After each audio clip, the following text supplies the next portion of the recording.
नमस्कार मित्रों, आगामी 21 जनवरी 2025 को ग्रहों में सेनापति राशि परिवर्तन करने वाले हैं और वो अपने मित्र मंगल की राशि, साथ ही जो उनकी नीच राशि होती कर्क, उसमें वो उल्टा चलते हुए अर्थात वक्री अवस्था में 21 जनवरी को अपने शत्रु बुध की राशि मिथुन में प्रवेश करने वाले हैं। इसी राशि में वो 24 फरवरी 2025 को मार्गी भी हो जाएंगे और 3 अप्रैल 2025 को पुनः मार्गी अवस्था में आगे चलते हुए फिर से नीच राशि कर्क में प्रवेश करेंगे और वहां पर 7 जून 2025 तक वो रहने वाले हैं। मित्रों, शुरुआत की जो 8 राशियां हैं मेष राशि से लेकर और वृश्चिक राशि तक की, उसकी संपूर्ण जानकारी मैंने 2 पार्ट में पहले वीडियो को अपलोड कर दिया, तो आप लोग मेरे वीडियो सेक्शन में जाकर देख सकते हैं। साथ ही कुंभ राशि के जातकों के लिए अलग से एक सेपरेट वीडियो बनाई है मंगल के इस राशि परिवर्तन की, तो वो लोग भी देख सकते हैं वीडियो सेक्शन में जाकर। आज इस वीडियो में मैं आपको जो बाकी की जो राशियां बची हैं, जो धनु राशि, मकर और मीन, उसकी जानकारी दूंगा। साथ ही मैं कुंभ के बारे में भी संक्षेप में जानकारी दे दूंगा, क्योंकि अब वीडियो बन रही है तो उसमें भी आपको जानकारी संक्षेप में मैं दे दूंगा कि कुंभ राशि पर क्या असर पड़ेगा। मित्रों, मंगल के बारे में आप सभी लोगों को ज्यादातर पता ही होगा जो वीडियो देखते हैं। ग्रहों में सेनापति होते हैं, ये इनको धरती पुत्र कहा जाता है। मंगल जो होते हैं, इनकी 2 राशियां होती है, मेष और वृश्चिक। मकर राशि में उच्च का फल देते हैं, साथ ही जिसमें इनका भी 21 जनवरी तक गोचर चल रहा है कर्क राशि, उसमें इनका फल नीच का होता है। तो चलिए मित्रों, अब आपको जानकारी देते हैं इस वीडियो में। जो सबसे पहली राशि है देवगुरु बृहस्पति की राशि धनु राशि, उसकी जानकारी देते हैं कि मंगल का राशि परिवर्तन आपके लिए क्या फल लेकर आ रहा है। मित्रों, धनु राशि के लिए अगर मंगल की स्थिति देखी जाए तो आपके लिए पंचम भाव के स्वामी होते हैं शिक्षा संतान के, साथ ही द्वादश भाव के स्वामी बनते हैं कोर्ट कचहरी मुकदमेबाजी खर्च के घर के। और यह जो गोचर हो रहा है कि आपके 7th हाउस में हो रहा है, 7वें भाव में मंगल, अभी वो 8वें भाव में थे। मारक स्थान जो अष्टम भाव होता है आयु मृत्यु का, वहां नीच राशि में थे तो मांगलिक दोष बना था। 7वें भाव में अब आएंगे 21 जनवरी से 3 अप्रैल तक रहेंगे, यहाँ पे भी मांगलिक दोष बनेगा। फिर से चले जाएंगे 3 अप्रैल को आपके अष्टम भाव में, तो अभी आपके लिए मांगलिक दोष जो है वो बना रहेगा। और मित्रों, अगर कर्क राशि की तरीके देखा जाए तो धनु राशि वालों के लिए भी जो ये मंगल का गोचर है, ये वैवाहिक जीवन में बहुत उथल पुथल मचाने वाला रहेगा। काफी समस्या लेकर आ रहा है। एक तो मांगलिक दोष तो है ही है, साथ ही द्वादश के स्वामी होकर मंगल जो है आपके 7th हाउस में आ रहे हैं और 5th हाउस के भी स्वामी होते हैं। तो देखिए, जो लोग विदेश में बिजनेस सेटअप करना चाहते हैं उनके लिए तो मंगल का गोचर बहुत अच्छा है, क्योंकि द्वादश के स्वामी होकर बिजनेस के हाउस में आ रहे हैं। हालांकि अगर आप पार्टनरशिप में बिजनेस करते हैं तो आप सतर्क होकर कीजिएगा, अन्यथा आपको कोई धोखा वगैरह भी हो सकता है। और कोई भी नया बिजनेस या कोई भी नया रिस्क लेने से पहले बहुत सोच लीजिएगा, बहुत सतर्क रहिएगा और किसी भी प्रकार का बड़ा इन्वेस्टमेंट करने से पहले अच्छे से सोच विचार लीजिएगा उसकी लाभ हानि, क्योंकि द्वादश के स्वामी होकर यहाँ बैठेंगे तो कुछ ना कुछ आपको समस्या भी ये दे सकते हैं आगे जाकर। और वैवाहिक जीवन के बारे में जैसा मैंने बताया कि ये आपको दिक्कत देने वाले हैं। वैवाहिक जीवन में कुछ समस्या आएगी, वाद विवाद की स्थिति उत्पन्न होगी, छोटी छोटी बातें बड़े विवाद का रूप ले सकती है। साथ ही इतना भी विवाद कभी कभार बढ़ सकता है, क्योंकि शत्रु राशि में यहाँ रहेंगे तो इतना विवाद भी कभी कभी बढ़ सकता है कि बात तलाक तक पहुंच जाए। साथ ही जिनका तलाक चल रहा है कोई मामला, तो उनको तलाक आदि के भी मिलने की संभावना बन रही है, तो ये एक अच्छी बात उनके लिए रहेगी कि उनको दूसरी शादी करने का योग भी बन जाएगा। मित्रों, धनु राशि के लिए अगर देखा जाए तो स्थितियां अब धीरे धीरे प्रतिकूल भी होती चली जा रही हैं। उसका सबसे बड़ा रीजन है कि अब जो 29 मार्च का समय आने वाला है इस वर्ष, तो उसमें आपके शनि जो है 4th हाउस में आ जाएंगे। अब आपको ढैया भी लगने वाली है, तो आपको ये ध्यान रखना है कि जब अभी मंगल का जो गोचर चल रहा है ये तो समस्या है ही है, फिर से 3 अप्रैल को आपके अष्टम भाव में जाएंगे और अष्टम भाव में जब मंगल वहां जाएंगे तो आपको कहीं ना कहीं 4th हाउस में जो ढैया रहेगी, ये दोनों स्थितियां आपके लिए बहुत ज्यादा मानसिक स्थिति को डिस्टर्ब करने वाली, परेशानियों को बढ़ाने वाली, परिवार में कुछ मतभेद पैदा करने वाली, खर्चों को अनपेक्षित तरीके से बढ़ाने वाली और स्वास्थ्य को लेकर बहुत ही प्रतिकूलता ये दिखा रही है। अब 7वें भाव में यहाँ मंगल बैठे, इनकी दृष्टियों की बात कर लेते हैं तो 10वें भाव पर दृष्टि है, तो ये आपको कहीं ना कहीं थोड़ा बहुत कार्यस्थल पर फायदा दे सकती है। जो लोग प्रशासनिक सेवा आदि से जुड़े हुए हैं या अगर रियल एस्टेट आदि सेक्टर से जुड़े हुए, उनके लिए फायदेमंद साबित हो सकता है। साथ ही जो छात्र पुलिस, सुरक्षाकर्मी, आर्मी, ये सब क्षेत्रों से जुड़ी तैयारी कर रहे हैं उनको भी फायदा हो सकता है। लग्न पर मंगल की दृष्टि रहेगी तो कहीं ना कहीं थोड़ा बहुत आपका आत्मविश्वास में जरूर ये वृद्धि करेंगे और फायदेमंद, ये शिक्षा के लिए अच्छा कह सकते हैं। और इनकी जो उच्च दृष्टि है, जो 8वीं दृष्टि है, वो आपके धन भाव पर रहेगी। तो वाणी दोष की कुछ आपको समस्या रहेगी, क्योंकि वहां पर 14 जनवरी से और 12 फरवरी तक सूर्य विराजमान है, और 24 जनवरी से 11 फरवरी तक बुध भी रहेंगे। तो बुधादित्य राजयोग आपके धन भाव में बना हुआ है, वाणी के स्थान पर बना हुआ है, ऐसे में मंगल की दृष्टि पड़ना, तो कहीं ना कहीं परिवार में किसी मामले को लेकर वाद विवाद हो सकता है, खासतौर पे इनहेरिटेंस वगैरह को लेकर, जो पैतृक संपत्ति से जुड़ा कोई मामला, उसमें आपको समस्या आ सकती है।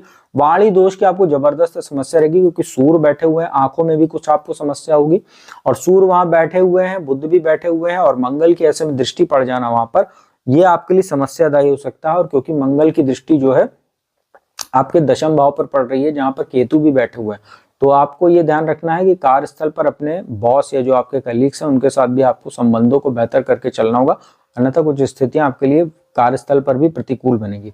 तो ओवरऑल अगर देखा जाए तो धनु राशि वालों के लिए कोई बहुत अच्छा गोचर नहीं है, बस बिजनेस के लिए अच्छा कह सकते हैं। फॉरेन बिजनेस अगर आप सेटल करना चाह रहे हैं, कोई ब्रांच खोलना चाह रहे हैं, उनके लिए अच्छा, लेकिन उसमें भी आपको अतिरिक्त सतर्क रहने की आवश्यकता बनी रहेगी। तो गोचर आपके लिए कोई बहुत अच्छा नहीं है। कर्क राशि के तरीके आपके लिए भी बहुत समस्यादायी कह सकते हैं स्थिति। मित्रों, इसके बाद बात करते हैं मकर राशि की, जिसमें मंगल का जो प्रभाव होता है वो उच्च का होता है। अब यहाँ पर जो मंगल की स्थिति अगर देखा जाए तो वो आपके अभी 21 जनवरी तक 7th हाउस में गोचर कर रहे थे, नीच राशि में थे, आपके लिए भी मांगलिक दोष बना था, लेकिन अब मांगलिक दोष समाप्त होगा, छठे भाव में मंगल जाएंगे। छठे भाव में मंगल प्रभाव उनका अच्छा होता है, शत्रुअंता योग यहाँ पर बनाएंगे, और जो प्रतियोगी परीक्षाओं आदि की तैयारी जो छात्र कर रहे हैं उनको ये मंगल विशेष फायदा दे सकता है। हालांकि आपके क्रोध में, आपकी थोड़ी बहुत उत्तेजना में काफी ये वृद्धि कर देगा, बहुत ज्यादा कहीं ना कहीं क्रोध, चिड़चिड़ापन, गुस्से के शिकार आप हो सकते हैं, शॉर्ट टेम्पर्ड के शिकार हो सकते हैं। छोटी छोटी बातों को आप कहीं ना कहीं खुद ही बड़े विवाद के रूप में तब्दील कर देंगे, और शत्रुओं में खुद ही अपने गलत व्यवहार की वजह से वृद्धि कर लेंगे। उसका रीजन क्या है कि छठे भाव में जब मंगल बैठेंगे तो इनकी जो 8वीं दृष्टि वो आपके लग्न पर पड़ेगी, वहां मंगल की उच्च दृष्टि पड़ती है, तो उस स्थान को वो जागृत करेंगे, एक्टिवेट करेंगे, और वहां सूर्य पहले से फायरी प्लैनेट के रूप में विराजमान है, बुध भी बैठे हैं। तो ये स्थितियां आपके लिए कोई बहुत अच्छी नहीं है, अनुकूल। तो वो दिक्कतें आपके सामने आ सकती हैं, और अननेसेसरी खर्चों से आपको बचना है। किसी भी प्रकार का बेफिजूल का कर्जा वगैरह या क्रेडिट कार्ड वगैरह पर अननेसेसरी शॉपिंग वगैरह करने से आपको बचना चाहिए, अन्यथा ये आगे जाकर, क्योंकि सीधी दृष्टि खर्च पर है, और वहां पर जो दिक्कत है वो आपको देखने को मिलेगी। खर्च जब आपका बढ़ेगा और ये गोचर जब खत्म होगा, वापस 7th हाउस में मंगल आएंगे नीच राशि में, तो ये आपको मानसिक तनाव बढ़ाएगा। जो आपने पिछले दिनों अननेसेसरी खर्चा वगैरह किया होगा, या आपने कहीं कोई उधार वगैरह किसी से लिया होगा, उसको चुकाने में आपको समस्या आ सकती है। खास तौर पे इस पूरे गोचर के दौरान आपको किसी को उधार वगैरह भी नहीं देना, वरना वो पैसा वापस मिलने में आपको समस्या आएगी, और जब आप उस पैसे को मांगने जाएंगे तो रिश्ते भी खराब होंगे, साथ ही बेफिजूल का वाद विवाद भी हो सकता है। भाग्य स्थान पर दृष्टि रहेगी, पिता के साथ कुछ मतभेद हो सकता है, उनका स्वास्थ्य कुछ प्रभावित हो सकता है। लेकिन जो छात्र विदेश जाना चाह रहे हैं या उच्च शिक्षा के लिए प्रयासरत हैं, कोई समस्या आ रही थी, उसमें मंगल आपको ये फायदा दे सकता है जो भाग्य स्थान पर दृष्टि है। और जितना भी इस गोचर के दौरान धर्म कर्म से आप जुड़े रहेंगे, उतना आपको ये फायदा देगा, उतना आपके गुस्से वगैरह को कंट्रोल करेगा। योग, ध्यान, मेडिटेशन कीजिए, हनुमान जी की पूजा उपासना कीजिए, तो ही आपके लिए राहत है, वरना कुछ ये मंगल आपको हेल्थ इशू भी दे रहा है, क्योंकि छठे भाव में मंगल बैठेगा, आपको दुर्घटना आदि के योग भी बनाएगा। साथ ही बिजली उपकरण से आपको सावधान रहना है।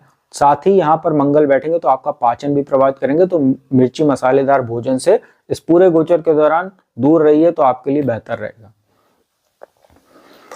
मित्रों, कुंभ राशि के बारे में मैंने अलग से वीडियो बनाई, लेकिन संक्षेप में आपको बता देते हैं। जो मंगल का गोचर होने जा रहा है वो आपके छठे भाव से निकलकर पंचम भाव में होगा। यहाँ से दृष्टि उनकी अष्टम भाव पर, लाभ भाव पर, द्वादश भाव पर रहेगी। मंगल आपके लिए तीसरे और दशम भाव के स्वामी होते हैं, दशमेश होकर पंचम भाव में रहेंगे। शिक्षा, संतान के घर में, एंटरटेनमेंट, लव रिलेशनशिप के घर में, यहाँ पर केंद्र त्रिकोण के राजयोग में रहेंगे। जो छात्र प्रशासनिक सेवा की तैयारी कर रहे हैं या इंजीनियरिंग आदि की पढ़ाई कर चुके हैं, नौकरी की तलाश में, उनको फायदा होगा।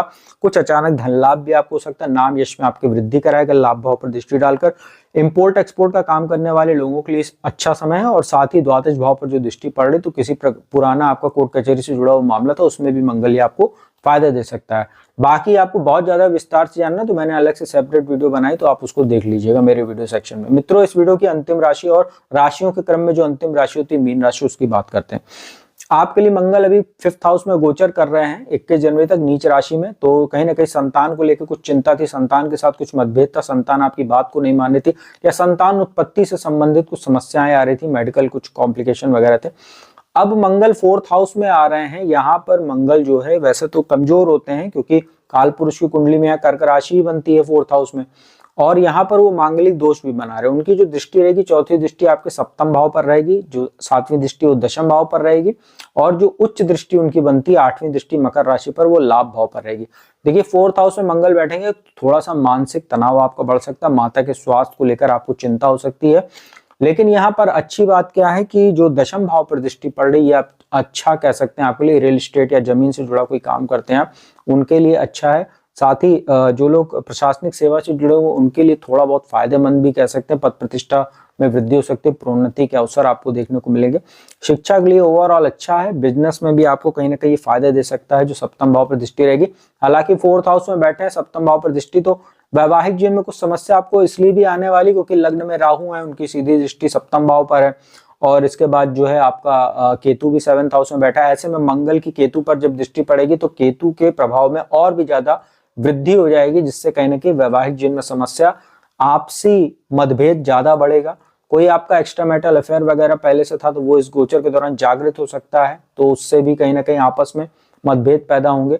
और कहीं ना कहीं जिन लोगों के रिश्ते वगैरह तय होने की बात चल रही है वहां पर भी ये मंगल की जो अब दृष्टि पड़ेगी केतु के ऊपर, और राहु की पहले से दृष्टि है, और अभी 28 जनवरी से शुक्र भी लग्न में आपके आएंगे। हालांकि मालव्य महापुरुष राजयोग में रहेंगे, लेकिन दृष्टि उनकी नीच बनेगी कन्या राशि पर, तो वैवाहिक जीवन के लिए भी अच्छा नहीं है, आफ्टर मैरिटल लाइफ के लिए भी अगला 3 अप्रैल तक का समय जो है बहुत अच्छा नहीं है। और जो यहाँ पर जो स्थितियां बनेगी अविवाहित लोगों के रिश्ते वगैरह तय करने के लिए, उसमें भी समस्या आपके लिए लगातार आती रहेगी। लेकिन ये बिजनेस के लिए ठीक कह सकते हैं, जो लोग स्पोर्ट्स से जुड़ा काम करते हैं, स्पोर्ट्स इक्विपमेंट का काम करते हैं, इंपोर्ट एक्सपोर्ट का काम करते हैं, या जो लोग फायर से जुड़ा हुआ, जो अग्निशमन से संबंधित कोई काम होता है उसका काम का इंपोर्ट एक्सपोर्ट या बिजनेस करते हैं, उनके लिए जरूरी कुछ फायदेमंद साबित हो सकता है। बाकी स्थितियां आपके लिए बहुत अच्छी नहीं है, क्योंकि 7.5 का आपको प्रथम चरण भी चल रहा है, आपको ध्यान होना चाहिए। और अभी 29 मार्च से शनि आपके लग्न में ही आ जाएंगे, तो वहां से स्थितियां आपके लिए थोड़ी सी और ज्यादा डिस्टर्ब बढ़ाने वाली रहेगी, क्योंकि वहां से फिर बहुत तरीके के मीन राशि में आपको पता ही होगा, जैसा कि आप लोग मेरी वीडियो देख रहे होंगे कि मीन राशि में 29 मार्च को बहुत ज्यादा ग्रहों की स्थिति होने वाली, पंचग्रही योग बनेगा।